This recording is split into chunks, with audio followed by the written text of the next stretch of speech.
نخرجكم ومنها نخرجكم تارة أخرى. As he's returned here, he's not the only one here.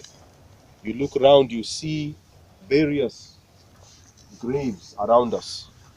Just on the right here, just here, last week Friday or last week Saturday we were here, and there was a brother that was buried. And today we've returned, there are 2 rows.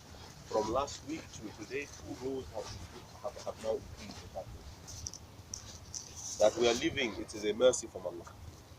So let us not live and forget that we will all come to this position this one day. For our brother, he has done good.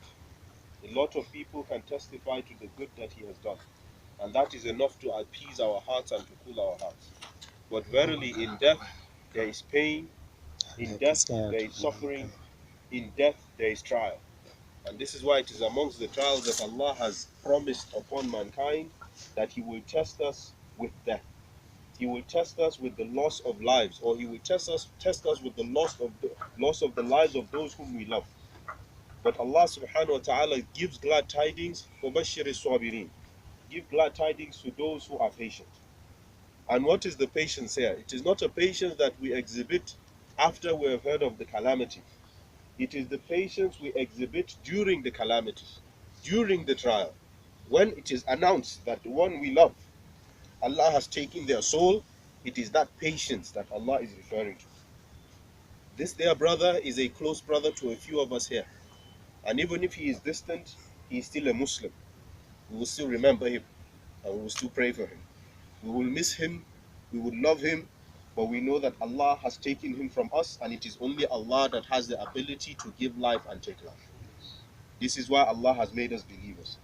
My tears are not for him. My tears are not for him alone or for missing him alone, but for the fact that we as human beings, we will all return here. What have we done to prepare for our own return? What have we done to lay a foundation that will make us earn the mercy of Allah? Look at the beautiful things that have been said about him. One of the brothers who was with him just yesterday mentioned how he entered the Masjid Jum'ah and he saw this brother sitting and reciting the Quran before Jum'ah. And after Jum'ah they stayed and they spent time together before they departed. And what were they talking about? They were talking about the acts of good that they would do. There is no gathering better than the gathering of people that come together. إِلَّا مَنْ أَمَرَ بِصَدَقَةٍ أَوْ مَعْرُوفٍ أَوْ إِصْلَاحٍ بَيْنَ النَّاسِ. Except the gathering of people that are coming together to perform sadaqah, talk about charity, or enjoin what is good, or perform or reform the people, or do things that will bring islah, reformation or reconciliation between people. This is the best of gatherings as stated by Allah Himself. And that is what this brother was involved in as at yesterday. We pray that may Allah accept from him all of his good deeds. And whatever wrongdoings that he has, whatever shortcomings he had, may Allah forgive him and have mercy upon him. Wallahi, our time is coming. Kullu nafsin dha'iqatul maut. Tomorrow it could be me, it could be you, it could be any of us. We could all be for our brother, our dear brother, continuously, as often as we can. He was not a brother that was married, so in this case, one of the 3 things that the Rasul sallallahu alaihi wasallam mentioned, that when a servant dies, إِذَا مَاتَ عَبْدٌ, when a servant dies, إِنْ قَطَعَ عَمَلُهُ إِلَّا مِنْ ثَلَاثٍ, all of his deeds are cut off except for 3. One of them, he said, وَلَدُ صَالِحٍ يَدْعُو لَهُ, a righteous child that prays for the parent or for the deceased after they are gone. He was not married, so he didn't have any children. There are only 2 things that could work for him. Awalan, sadaqatul jariyah, a continuous charity that was done or that he had done while he was living. And even after his death, if there are those that are loved or beloved to him, they can do something and say, oh Allah, on behalf of this person that has passed on, that has returned to you, I make the intention that may all the reward go to him. Make it easy for him, because we will also be in this grave. It's not for him, but for us.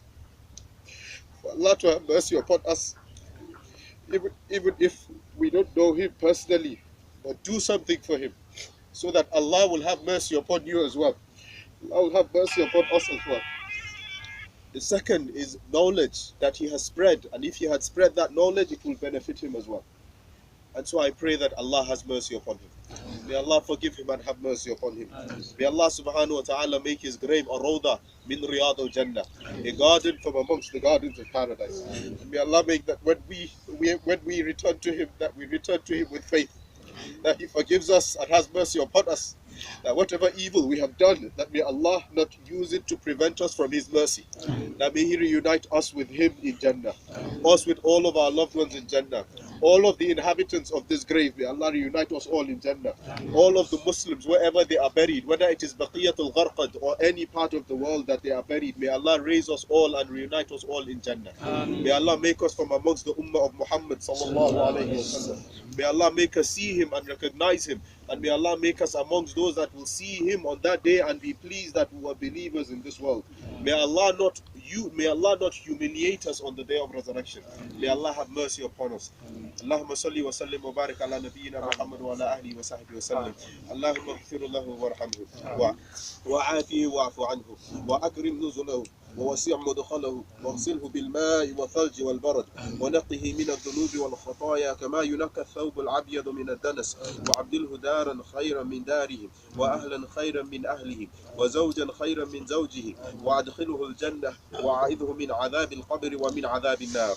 اللهم اغفر كل موتى المسلمين الذين شهدوا لك بالوحدانيه وبنبيك بالرساله وماتوا على ذلك. ربنا آتنا في الدنيا حسنه وفي الاخره حسنه وقنا عذاب النار. اللهم قنا عذاب النار. اللهم قنا عذاب النار. ربنا اصرف عنا عذابك. ربنا اصرف عنا عذابك إنا مؤمنون. ربنا اصرف عنا عذابك إنا مؤمنون. ربنا اغفر لنا ولوالدينا وللمؤمنين يوم يقوم الحساب. اللهم إنا نسألك الجنة وما قرب إليها من قول وعمل ونعوذ بك من النار وما قرب إليها من قول وعمل. اللهم أنت ربنا لا إله إلا أنت خلقتنا ونحن عبادك ونحن على عهدك ووعدك ما استطعنا. نعوذ بك من شر ما صنعنا. نبوء لك بنعمتك علينا ونبوء بذنوبنا فاغفر لنا فإنه لا يغفر الذنوب إلا أنت. اللهم اغفر لنا وارحمنا. اللهم اغفر لنا وارحمنا. اللهم اغفر لنا وارحمنا واغفر كل موتى المسلمين والأحياء منهم والأموات برحمتك يا أرحم الراحمين. سبحان ربك رب العزة عما يصفون وسلام على المرسلين والحمد لله رب العالمين.